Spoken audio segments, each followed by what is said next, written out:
Luto muna ako ng adobo. Chicken adobo. Yan.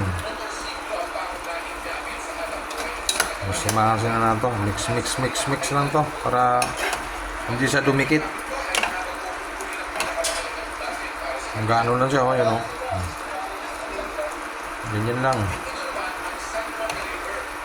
Kuwasan ko lang konting sabaw nito. Paano ko lang konti. Kapit na ito maluto.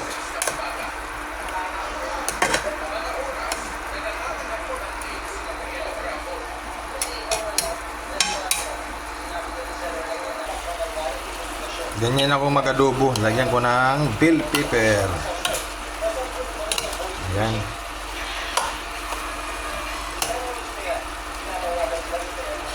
Para ano yan siya, pampabango. Tapos nilagyan ko ng 4 na sili na pula. Pero hindi siya masyadong angang kasi ano siya eh. Parang hindi siya ano. Ayun, oh. Oh. Paluto na to. Ito yung gustong adobo na may ano, parang may isabaw ka sa kanin. Ganito oh. Yan oh. Yan yung gusto kong adobo, ganyan. Pero may sabaw ka sa kanin. Ano, ganyan o. Oh. Diba? Yan.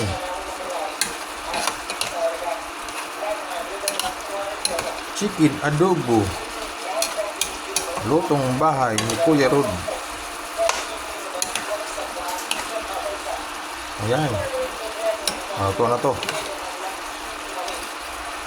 Ilang ano lang to. Tingnan to. Kasi hindi ko to paano to kasi yung sabaw nito yung masarap. Yan, pang sabaw sa kanin o kaya bahaw. Pang sabaw sa bahaw o kaya yung nakutong na kanin. Yan. Sarap ito. Yan. Gusto. Ito na siya. Yan. Yan siya.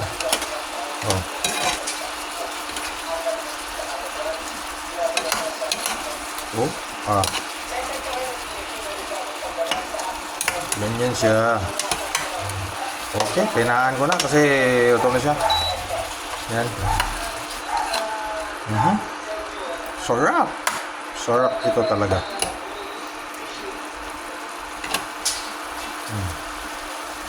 Para may sabaw. Gusto ko itong may sabaw. Para may sabaw sa kanin.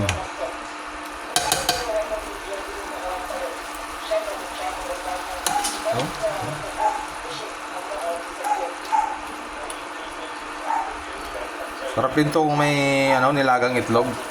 Depende na lang sa inyo kung ano, nilagang ng itlog o ano. Thank you. Salamat guys.